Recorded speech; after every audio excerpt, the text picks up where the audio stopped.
आज्ञा ये नियमावली सारा भारत वर्ष रे एवं ओडिशा रे प्रवर्तित होईची। ओडिशा रे ओडिशा जन अधिकार आईन जोटा अच्छी से आईन रो निर्देश होउची जे साधारण नागरिक जो सेवा पाइबे समस्त सेवा प्राप्त करिया पई केते दिन भितरे अधिकारी माने से राजस्व सेवा देवे ताहा स्थिरीकृत हो जाइए। से अनुसार जो राजस्व अधिकारी माने अछंती किबा राजस्व विभाग बाहर अन्य विभाग अधिकारी माने निर्दिष्ट समय सीमा भितरे नागरिक मानकर जो आवेदन से आवेदन उपरे निष्पत्ति करिया पई बाध्य। उदाहरण स्वरूप मिसलानियस सर्टिफिकेट रूल्स अनुसार तहसीलदार माने जाति सर्टिफिकेट दे थांती, बासिंदा सर्टिफिकेट दे थांती, आईओ सर्टिफिकेट दे थांती। से भलिया कोनोसी व्यक्ति तार जमीर सीमा निरूपण पई डिमार्केशन पई अप्लाई कले डिमार्केशन करि थांती, कॉलम टू करेक्शन पई अप्लाई कले कॉलम टू करेक्शन करि थांती, म्यूटेशन पई अप्लाई कले म्यूटेशन करि थांती। एवं तार संगरे संगरे अन्य राजस्व विभाग रे मध्य रजिस्ट्रेशन बाहागर पई रजिस्ट्रेशन करेबे, संपत्ति हस्तांतर पई रजिस्ट्रेशन करेबे। ये समस्त सेवा पई भिन्न भिन्न समय सीमा अछि। समस्त अधिकारी समय सीमा भितरे साधारण नागरिकंकर आवेदन उपरे निष्पत्ति करिबा एवं सेवा प्रदान करिया पई बाध्य। जो माने समय सीमा भितरे नागरिकंकर सेवा प्रदान करिबारे विफल हेबि गोटिए दिन विलंब पई तांको विरुद्ध रे 250 टंका पर्यंत जोरिमानार व्यवस्था अछि। प्रत्येक दिन गोटिए दिन विलंब कले यदि 250 टंका, 2 दिन विलंब कले 500 टंका, 4 दिन विलंब कले 1000 टंका। तार परिमाण को वृद्धि करिया पई मध्य नुआ नोटिफिकेशन ही। ये नोटिफिकेशन माध्यम रे जे डिपार्टमेंट जो नोटिफिकेशन माध्यम रे केवल राजस्व विभाग नुह जेते सेवाकारी विभाग अछंती समस्त सेवाकारी विभाग निर्दिष्ट समय सीमा भितरे लोकंकर सेवा प्रदान करिवे। एबे धीरे धीरे करी राजस्व विभाग रे मध्य एबे हमें जो व्हाट्सएप पोर्टल समर्पित कलु लोकंकर सेवा रे जनसेवा रे तार माध्यम रे मध्य सेमाने सेवा पई आवेदन करि परिबे एवं आवेदन संगे संगे से आवेदन का क्यों क्यों पर्याय अधिकारी गति करूची क्यों स्तर पर्यंत पहुंचला एवं निर्दिष्ट समय सीमा हेबा पूर्व तार सेवा ताकू मिलला कि न मिलला। जो जगह समय सीमा अतिक्रांत हो जीवो आवेदनकारी मध्य जानी पकेबो जे निर्दिष्ट समय सीमा भितर तार सेवा ताकू मिलला नहीं। से भली जगह रे आवेदनकारी से निर्दिष्ट अधिकारी विरुद्ध रे जोरिमाना करैबा पई आवेदन करि पारिबो। ए भलिया जदि आवेदन आसे सरकार से आवेदन को ग्रहण करी जो अधिकारी माने विलंब रे सेवा प्रदान करूछंती किबा सेवा प्रदान रे विलंब करूछंती समस्त को जोरिमाना करिबा पई आगामी दिन रे दृढ़ पदक्षेप नेबी। तेणु लोक सेवा अधिकार एवं लोकंक पाखरे सेवा पहुंचिया पई ओते लागुची एटा ओडिशा सरकार एक महत्वपूर्ण निष्पत्ति। ये निष्पत्ति फल रे जेते सेवा पई आवेदन आसीबो से आवेदन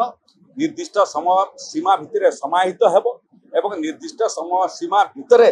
आवेदनकारी तार अधिकार प्राप्त करि पारिबो।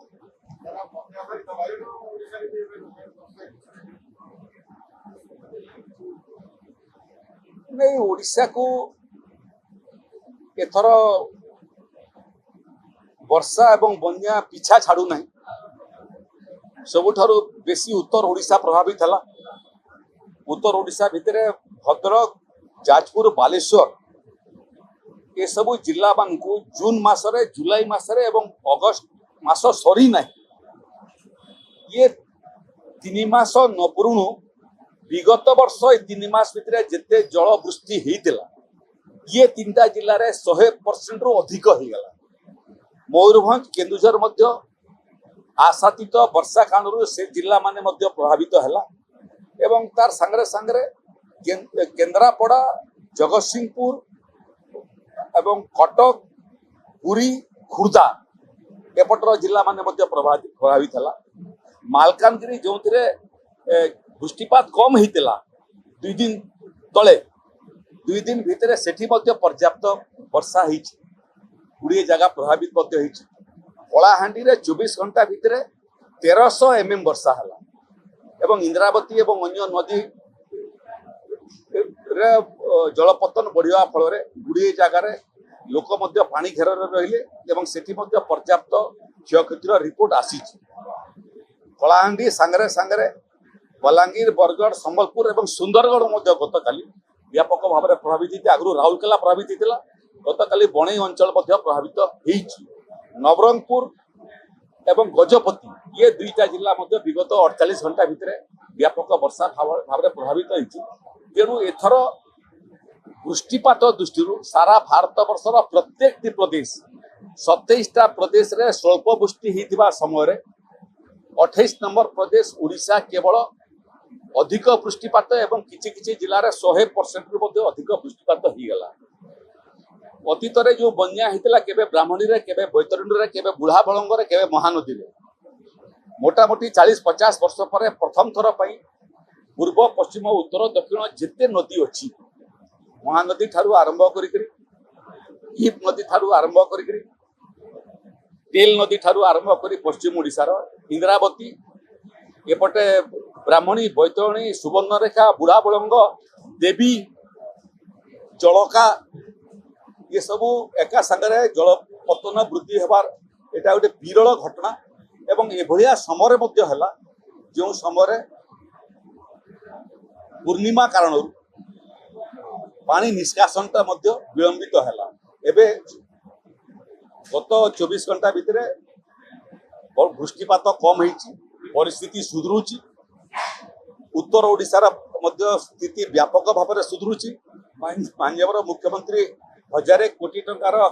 प्रथम प्राथमिक पर्यायर पैकेज क्षतिपूर्ण पैकेज घोषणा कर सारी राजस्व और विपर्य परिचालना विभाग मध्य प्रथम पर्यायर 110 कोटी टंका द्वितीय पर्यायर 26 कोटी टंका तृतीय पर्यायर आहरी 26 कोटी टंका एभलिया 150 कोटी टंका पाखापाखि क्षतिपूर्ण पर्याय पहुंचे सारे चूड़ांत रिपोर्ट आसिले जहाँ पैसा आवश्यक पड़ो इनपुट सब्सिडी लोकों विहन पैसा लोकों रिलीफ चाउलर व्यवस्था लोकों घर भंगार व्यवस्था लोकों बासन कुसन एवं पिंधिबा वस्त्र पर्यंत क्षतिर पैसा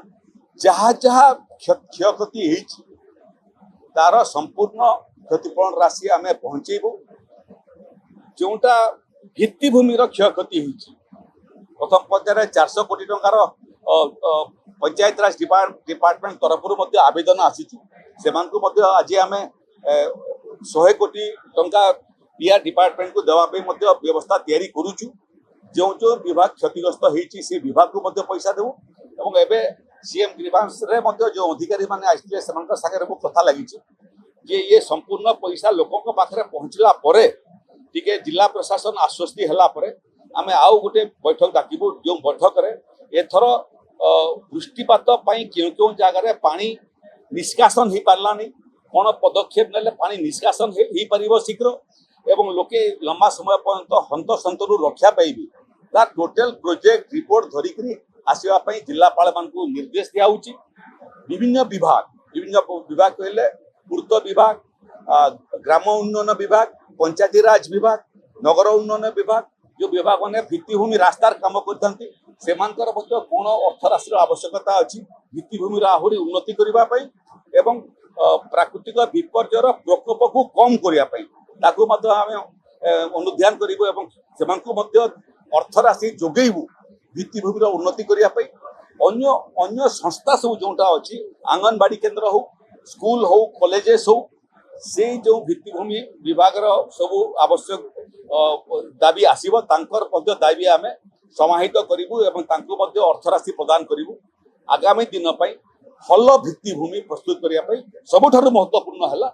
जे जल संपद विभाग 20 जगह घाई हो गला। गुड़िए जगह जो माटी बंध अच्छी बारंबार पानी पवन खाई खाई खरा खाई खाई सेटा दुर्बल हो गला तेणु ओडिशा रे मुख्यतः बन्या प्रवण जिला मानू जो जो जगार जलसेचन विभागर भित्तिभूमि उन्नति से डिटेल प्रोजेक्ट रिपोर्ट प्रस्तुत करेंगे पानी निष्कासन को सहयोग करने डिटेल प्रोजेक्ट रिपोर्ट प्रस्तुत करेंगे से डिटेल प्रोजेक्ट रिपोर्ट को ग्रहण करी जल संपद विभाग को आम परामर्श देचु जे व्यापक आर्थिक अनुदान आम देवु भित्तिभूमि को सुधार भित्तिभूमि को मजबूत कर पानी निष्कासन व्यवस्था स्वतंत्र प्रकल्प ग्रहण कर ठीक अच्छे।